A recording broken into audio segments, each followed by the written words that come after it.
Command engine start. 2, 1, ignition.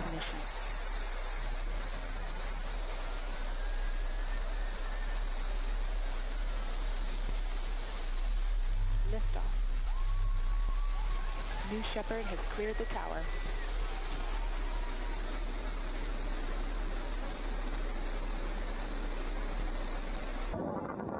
Begin throttle down for Q limiting. Engine response looks good.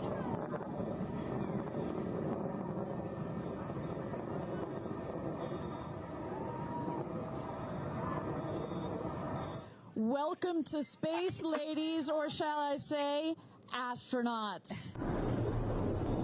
Drag race.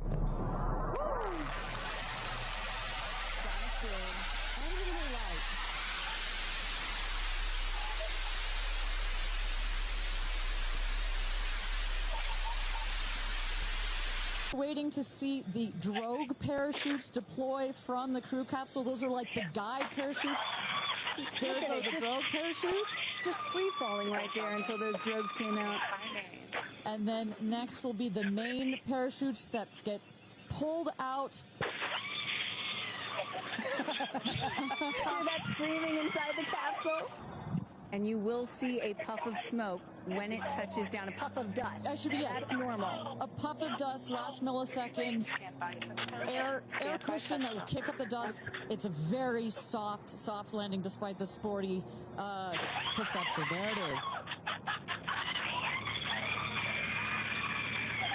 Touchdown. Congratulations and welcome back to Earth. Do status check. A beautiful day for a launch and landing. A beautiful day to add 6 more names to the roster of astronauts that have been over the continent. Shalom. Back again with another lesson. Before I begin this lesson, I'd like to give all honor, glory, and praise unto Yahweh, Bahashem, Yahweh Shai, Bahashem, Racha Kodash. I want to give double honors to my elders and apostles who rule well, where I've learned this truth. I want to say peace and salutations to you, Archeum, you brothers out there laboring, pushing this word out in all truth and in sincerity, presenting your bodies as a living sacrifice. I want to say shalom to you Israelite sisters that may be listening, and also to you Israelites that are scattered throughout the 4 corners of the earth. You may look like these other nations, but your seed line goes back to Abraham, Isaac, and Jacob, which is the chosen seed line. This is not about a skin color thing, because Israelites can look like every nation because we were scattered throughout the 4 corners of the earth. So we all look like every other nation, right? So I'm going to start in the book of Luke, chapter 12. I'm going to start from verse 2. It says, "For there is nothing covered that shall not be revealed, neither hid that shall not be known. Therefore, whatsoever ye have spoken in darkness shall be heard in the light, and that which ye have spoken in the ear in closets shall be proclaimed upon the housetops." Esau Edom is being exposed on a large, grand scale to be the liar that he is, right? So the clip that I played, right, shows you a recent event that took place where a group of women went into space. And I know that this happened maybe a week or 2 ago, and it's a bit late that I'm sort of posting about it. But the thing that I found the most interesting is the amount of people that cottoned on to the fact that everything didn't seem right about it, right? Nothing seemed right about this whole event. Like, there were so many people that came out, and it's almost like they were happy to expose the lie. I found something really weird about the 11-minute trip to space that happened today. So if you didn't know, the first all-female crew went to space today for a couple minutes. It included people like Gayle King, Katy Perry, and Lauren Sanchez, the fiance of Jeff Bezos. And watching from the bottom was Oprah Winfrey, Kris Jenner, Khloe Kardashian, a lot of celebrities involved with this. First of all, I want to talk about the outfits and the symbol in particular on the outfits. At first, it looks like just a rocket or a pod, whatever it is. but when you flip it upside down, it looks really interesting, almost like a symbol that we've seen before. And I'm not saying that this is anything demonic or anything like that, but I mean, the similarities, it's hard to ignore. I don't know who created the logo, but the outfits themselves were designed by Lauren Sanchez, and she collabed with the co-founders of Monse, which is a really popular brand. But anyway, here is a map of the flight that they took. It's done by Blue Origin, owned by Jeff Bezos. It's his company. And here are the timestamps. You can see exactly how it went down. It looks like they were in space for about 2 minutes, or the edge of space for about 2 minutes. And when they came out and landed, everyone was super emotional. I mean, Katy Perry coming out and she is kissing the ground, and there was a whole live stream going on when this was happening. You can also take a look here at what she said. I feel super connected to love. So connected to love. I think this experience has shown me you never know how much love is inside of you, like how much love you have to give and how loved you are until the day you launch. What's this smoke right here after she fell? We'll run it back. Take a look again. What's this smoke? There's smoke, and then that's right when the clip happens to cut too. Talk about that more in a second. How come her hair is so stiff? Look at how stiff it is. Well, I thought they're supposed to be falling. My name's Nightfall, by the way. I do this for educational and entertainment purposes only. Where's their oxygen masks? Where's their gloves? Protective equipment? How about this one right here? What's that thing? Run it back.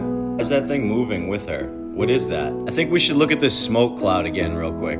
Tell me what this smoke cloud is right before the clip cuts. Just a cloud of smoke that just comes out of this left side of the frame right as she falls. That's not the only thing either. What's going on with her hand? Look at her hand, how it just seems to be attached to that camera. Why doesn't she drop the camera? Right here, look. Why is the camera just like attached to the top of her hand? That's not what a hand holding a camera looks like. That's right where the clip ends too. What about this one? There's a literal shooting star. What is that shooting star exactly?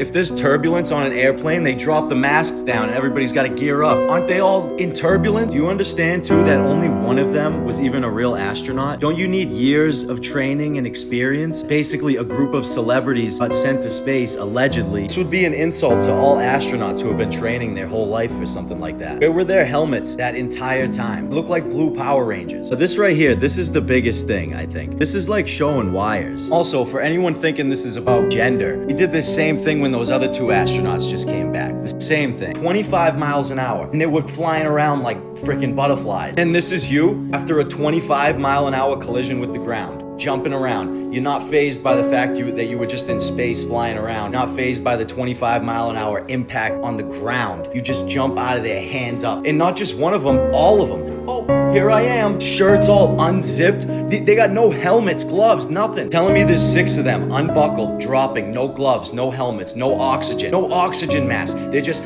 celebrities, not even astronauts. To be honest, this is one of the easiest things I've ever had to break down. It's so clear. And you guys are fully aware of what that looks like from their point of view, right? I mean, from a distance, look at it. It has eyes from a distance. And the star right at the top, come on guys. How can you say it accidentally looks like that? The star in the middle of the patch at the top of the rocket wouldn't happen to be that star, would it? See how he thinks he can control the moon? Does the rocket look anything like what's on the patch? You understand they came in at 25 miles an hour. It also said they didn't open the hatch for 15 minutes. Why? Why not? And do you know how long dust takes to fully settle so that you don't see it in the air? Look at all that dust. Where's the dust? Where's the dust? 25 miles an hour. Look at all that dust. And they're laughing. They're laughing, smacking the ground at 25 miles an hour. What's going to come out of her mouth, but really her heart? And is that Jeff Bezos out there right by the capsule? Kind of hard to see. That is. Here we go. Yeah. Here goes Jeff Bezos to open the hatch.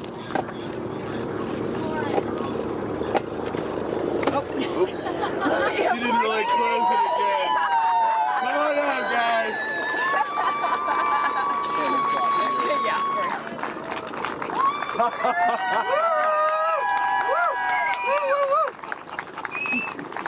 This is laughable at this point, you guys. If you haven't seen this video yet, I'm about to play it. I'm just catching up because I had no signal where I was yesterday. So I'm watching this, and the video, they open the door, okay? They're not supposed to open the door. That's very clear that this was supposed to be a theatrical event. They open the door, the video starts glitching, they cut the feed, and then they come back and say, oh, we have the video, but keep in mind there's no audio from inside all of a sudden. So they make them close the door, and then they put on this theatrical event of him with the metal rod opening the door.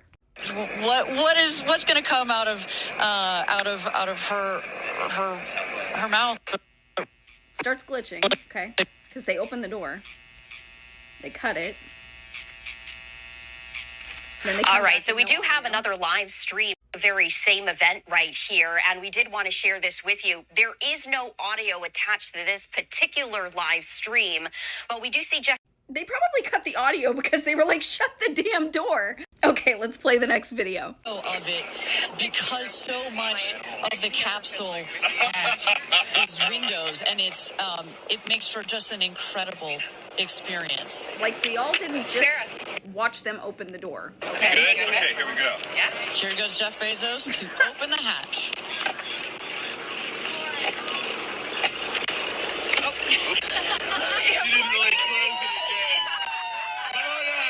Hold on, I didn't even catch that till just now. Did he just say you didn't actually close it again?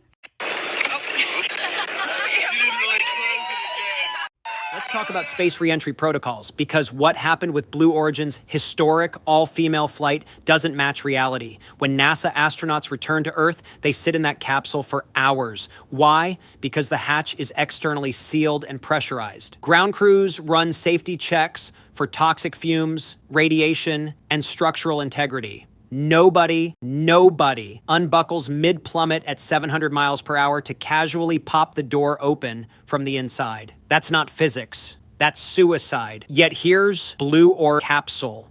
Live footage shows the hatch cracking open from within before Bezos even grabs his shiny little key. A crew member panics, slams it shut like they're hiding a secret. Meanwhile, Bezos, still sweating from his viral faceplant fail, strolls up to pretend he's unlocking it. NASA's protocol? Strict external control. Blue Origin's version? A reality show stunt. If that hatch wasn't sealed during re-entry, where's the explosive decompression? The emergency alarms? Either Bezos invented new laws of physics, or this was a staged spectacle to distract from his rocket crash proposal fiasco. Why push a female empowerment narrative while breaking basic space safety rules? The answer's written in the loopholes. You tell me, Hollywood magic or a $200 million lie? A lot of people are waking up to the fact that not everything is as it seems, is as it seems. So they're exposing it. And a lot of the time you're realizing that it's Esau Edom is the one who's been exposed, and the people that are pulling the strings behind the scenes, right? So throughout this video, this lesson, I'm going to show you more and more clips of this man being exposed. I'm going to be bringing out some scriptures to give you an idea. This is the book of Job, chapter 9, verse 24. It says, the earth is given into the hand of the wicked. He covereth the faces of the judges thereof. If not, where and who is he?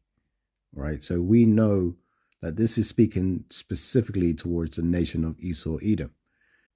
And the reason we know that is because in the mid-1500s, in the mid-15th century, they had the doctrine of discovery. Now, you can look up more into that.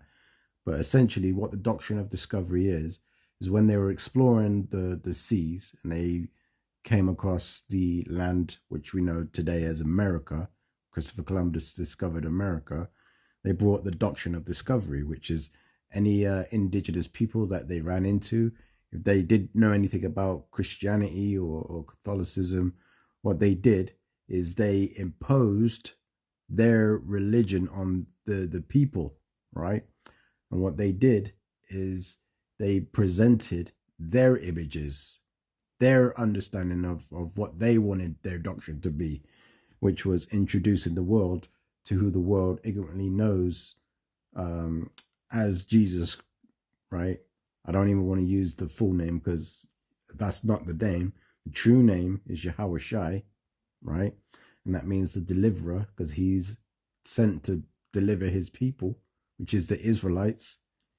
But, you know, the doctrine of discovery, they were saying, you know, come as you are, or all of that, you know, that Christianity stuff, right? That isn't biblical. I'll just say that. And they presented an image. Now, the image they presented was a man by the name of Cesare Borgia, right? Cesare Borgia, however you want to pronounce it, right? It doesn't matter, because he's nobody. He was a wicked man that lived on earth. As a matter of fact, he was the son of Rodrigo Borgia, you know, the 6th Pope of Rome. That was his son. And his son was up to like delinquent behavior, you know. You can read about them. They had a TV show and everything about him.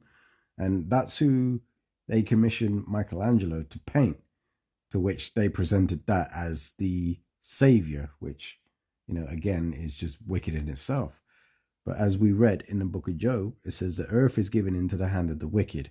The wicked are the Edomites, the ones that were pushing that doctrine of discovery, right? It says he covereth the faces of the judges thereof. The ultimate judge is Yahweh Shai, all right? And in the book of Revelation, chapter 1, verse 13 on down, right, it describes what Yahweh Shai looked like, you know, and they changed the name. They changed his name to JC. You know what that means. And they gave his image as, like, when you go on Google and you type in that name, you know, I'll say it for the sake of this video, Jesus. When you type in that name in Google search, you'll get an image, and that's the image they presented.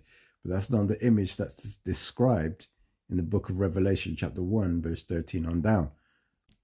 If you ask a Christian, you know, about that scripture, they'll argue to the blue in the face that this is not referring to the man that walked the earth, you know, 2,000 plus years ago, you know. They're going to say it's something, it's his heavenly form or something to that effect. But we understand, us in the truth and in the know, and the ones that can, you know, comprehend what we read, is that it was referring to his physical form, what he looks like. And it doesn't describe the image that they proclaimed was the image, right? And it says, you know, that there'll come a time where he'll be revealed, right? The wicked man will be revealed. And Esau Edom is being revealed on a mad scale, right? This is the book of 2 Thessalonians, chapter 2, verse 3. It says, let no man deceive you by any means, for that day shall not come, except there come a falling away first, and that man of sin be revealed, the son of perdition. Now, you know, we're going to sort of break that down a little bit. It says, let no man deceive you by any means, right? It says, for that day shall not come, except there come a falling away first. Now, that falling away first is the fall of Jerusalem in 70 AD, when Jerusalem fell. And you can, you know, learn about that history. You know, I won't get into this lesson for the sake of time, but you can learn about that history. And now's the time that the son of perdition, right, the man of sin be revealed, the son of perdition, right? That's what we're sort of entering into that phase at the moment. The son of perdition is being revealed, right? Verse 4 says, who opposeth and exalts himself above all that is called the Most High. It says, or that is worshipped, so that he as the Most High sitteth in the temple of the Most High, showing himself that he is the Most High, right? And this devil, the nation of Esau Edom, like, they've gotten so, you know, proud and boastful with their achievements, you know, in this life.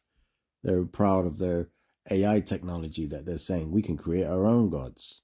You know, they've got the all CNI, you know, they got CCTV cameras everywhere. You know what I mean? They got all this biometric technology, all these things that they've set in place to be able to watch everything you're doing. The phone that you have with you in your pocket, the phone that I'm recording on right now, all have cameras on them. And at any moment, they can tap into those cameras, switch on your microphone, listen to your conversations, and see everything you're doing without you even knowing they're doing it, right? So they've boasted themselves, you know, in a position that, oh, we can see and do everything too. You know, we can hear everything too. We can, you know, they boast themselves in their technology and their knowledge that they believe they have, but it's the Most High that's given them that knowledge. Verse 5 says, remember ye not that when I was yet with you, I told you these things? And now ye know that withholdeth that he might be revealed in his time. That obviously this is his time, you know, his time is now that he's being revealed, right? And we can see that. I mean, you can't even go on social media these days without there being some kind of a post or some new piece of information that somebody stumbled across, or, you know, some secret that's been revealed or something like that. I mean, the guy is being so revealed. I wouldn't be surprised if he actually blew up the internet at this point. You know what I mean?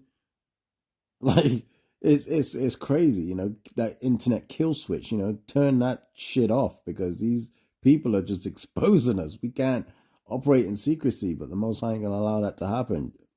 Maybe he will, but not at this moment, because the truth is still going out. I know these devils are mad that this truth, they're being revealed, and this truth has come out, and people are waking up. You know, that veil is being lifted, right? Verse 7 says, for the mystery of iniquity doth already work. Only he who now letteth will let, until he be taken out of the way. Right? Verse 8 says, and then shall that wicked be revealed, whom the Lord shall consume with the spirit of his mouth, and shall destroy with the brightness of his coming. You know, the brightness of his coming is them chariots when Yahweh Shai comes, right? You know, that wicked man has been revealed, right? And he's being consumed by the spirit of his mouth. The prophets coming out on these highways and hedges, exposing his devil, man, and you know, proclaiming what his downfall will be, man. You know, that's what we've been set up to do, is, you know, speak truth to power, right? Hey, you're going down. You saw your kingdom's going, you know, Babylon's going to be nuked. You know, that judgment's coming. And then Yahweh Shai going to turn up with them chariots as well. So, you know, it's not looking good, bruv. It's not looking good for you, man. All right. And it says, verse 9 says, even him whose coming is after the working of Satan with all power and signs and lying wonders. Now that's Esau Edom, all this technology that he's coming up. You know, he's being, like, you know, he's being revealed, man. I mean, that's the point of this lesson, is to say, like, look, Esau is being exposed on all levels, man. Verse 10, and it says, and with all deceivableness of unrighteousness in them that perish, because they receive not the love of the truth, that they might be saved. And they ain't going to receive the love of the truth, man. They're always going to be liars, because that's what they were born to be. Matter of fact, let me pull that scripture real quick. This is the book of John, chapter 8, verse 44. It says, ye are of your father the devil, and the lusts of your father ye will do.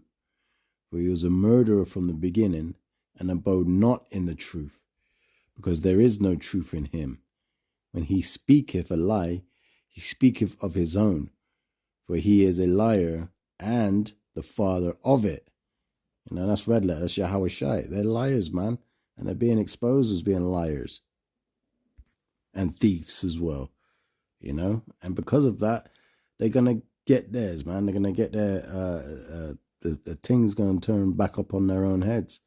As a matter of fact, let me get 2 Thessalonians chapter 1, and I want to read verse 6. It says, seeing it is a righteous thing with the Most High to recompense tribulation to them that trouble you, right? It says, and to you who are troubled, rest with us when the Yahweh B'Shem Yahweh Shai shall be revealed from heaven with his mighty angels. All right? So, you know, it's a righteous thing with the Most High to recompense tribulation to them that trouble you.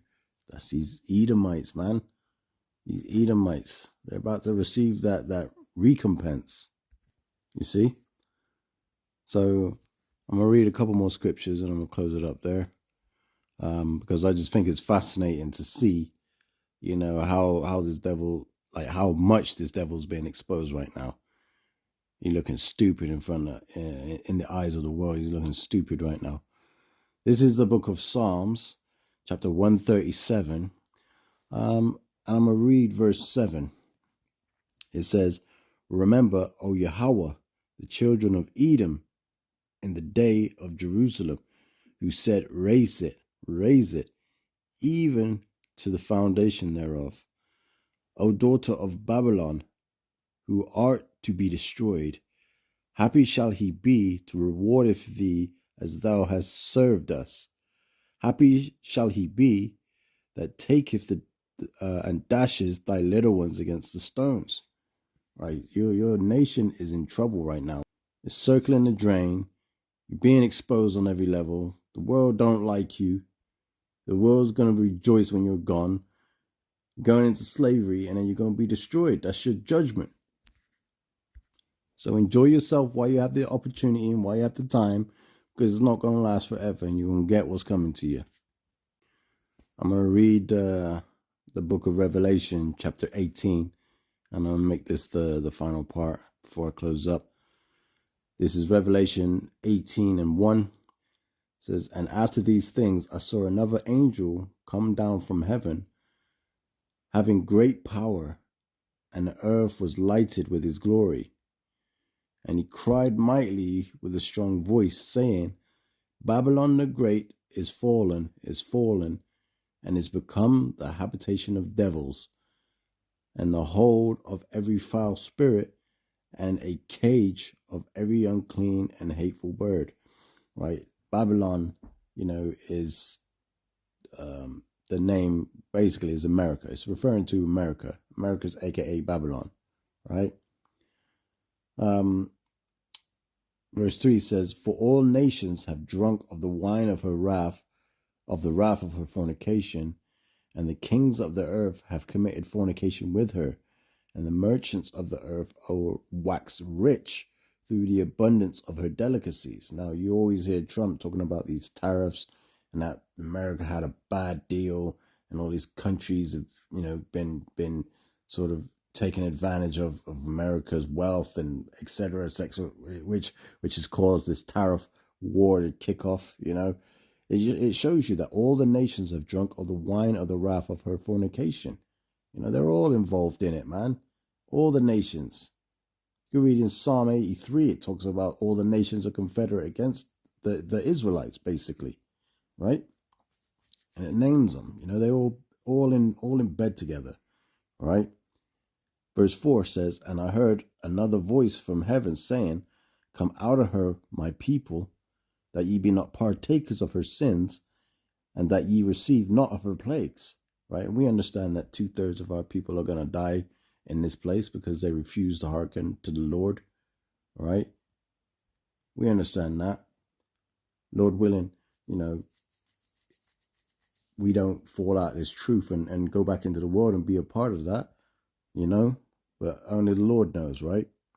But we just pray every day and we do, you know, do as the Lord commanded with humble spirits, you know, praying that, you know, we be found worthy, right?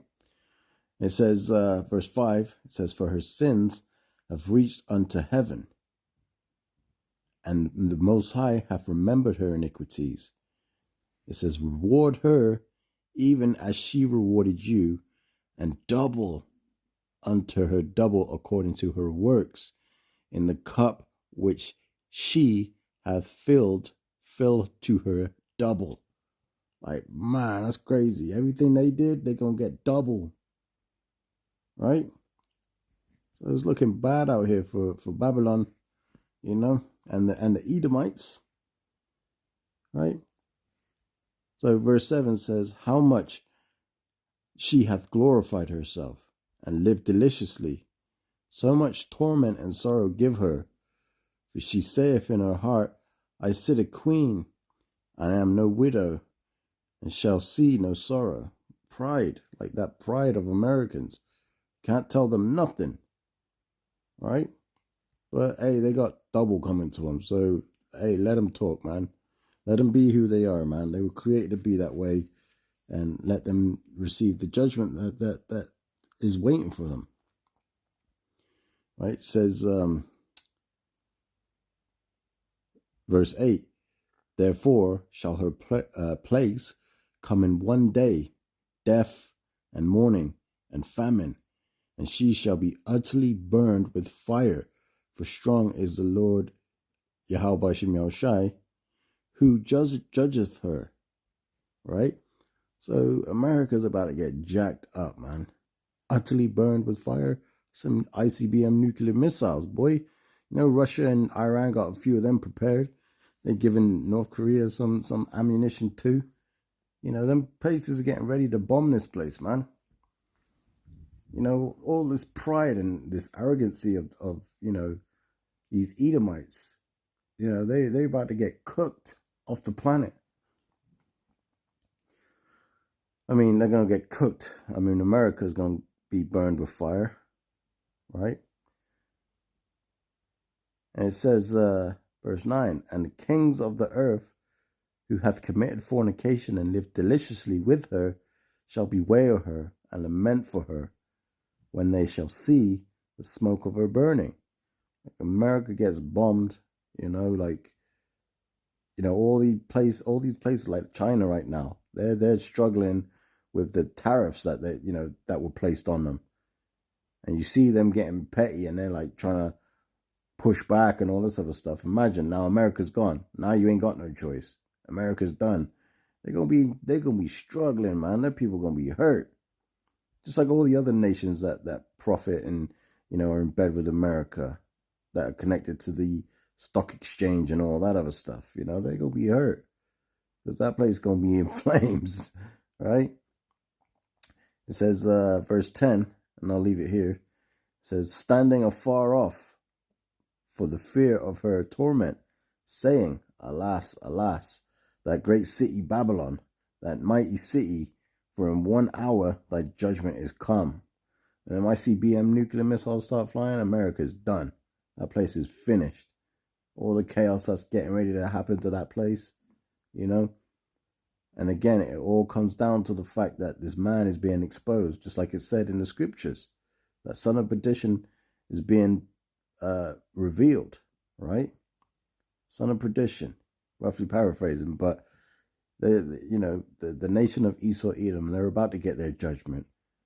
But before they go out, you know what they say? Let's go out with a bang, you know? And that's what they're getting ready to do. It's when Jacob's trouble comes, the microchip, all that stuff, you know? It's going to be a time like no other, man. It's going to be so bad. Matter of fact, let me get, no, I said this, that was the last scripture, but let me just get Daniel real quick. It says, Daniel chapter 12, verse 1, it says, and at that time shall Michael stand up, the great prince, which standeth for the children of thy people. And there shall be a time of trouble, such as never was since there was a nation, even to that same time. And at that time thy people shall be delivered, every one that shall be found written in the book. And this is why we pray that we be, you know, worthy enough of that elect to be delivered, you know, because it's going to be so bad out here. The angel, Michael, the great angel, is going to have to stand up for, you know, stand up for the children of Israel. So bad it's going to be, man. Like, I don't even want to think about what that, you know, what that time's going to be like, you know, but we're about to experience it. That's why we tell you the importance of seeking the Lord, man, because it's only the Lord that's going to be, you know, offering that covering, that shield of protection. You know, everybody else out here that's wants to join unto these devils and we are one and holding hands with the enemy, you're going to be judged with them. Right? So I pray that this lesson was edifying through the spirit and power of Yahweh B'Hashem Yahushai. And I'm going to close out there. I'm going to give all honor, glory, and praise to Yahweh B'Hashem Yahushai B'Hashem Rachach Kodash. And it's on to the next one, Lord willing. Shalom.